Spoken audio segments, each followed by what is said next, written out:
Ja se vikam Marko Arsovski i uču u školu Hristijan Zorovski Karpoš u Makedoniji.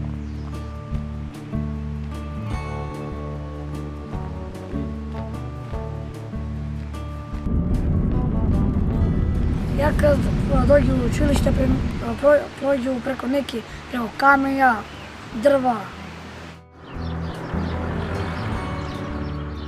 Mora se varkamo od rijeku kada je velika voda i od zmije.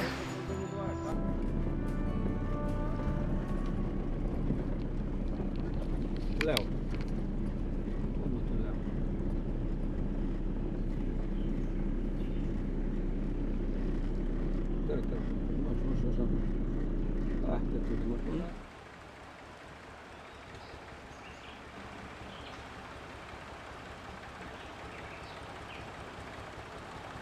Znači ja mora ujutro kada ako pođu negde mora da ga prenasam na rijeku.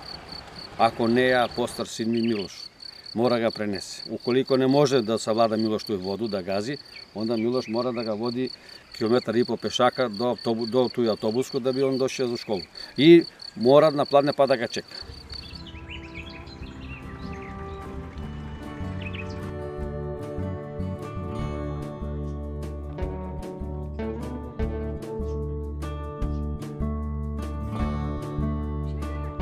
Cijela Makedonija mora da ga dovoji i koji planira da mi pomogne. I Srbija će ga da znam i naši gore će ga. Ovo je žalostno. Mi nemamo nikakav put. Mi u kolica kako nosila ga nosimo jer on ima kontrolu uvek Šumanovo Skoplje. Pelene zijemo od Makedoniju. Oni ga traži da ide tamo na komisiju da vidi jer mislim mi će ga oštetimo toliko za taj pampers. Prošli put ne smo mogli. Ne sam mogla da ga nosu na grb, pa sam nekaja komšiju kolica, kude može da se gura, kolica s kulicima, kude ne, kako nanosila, da se smije cel svet.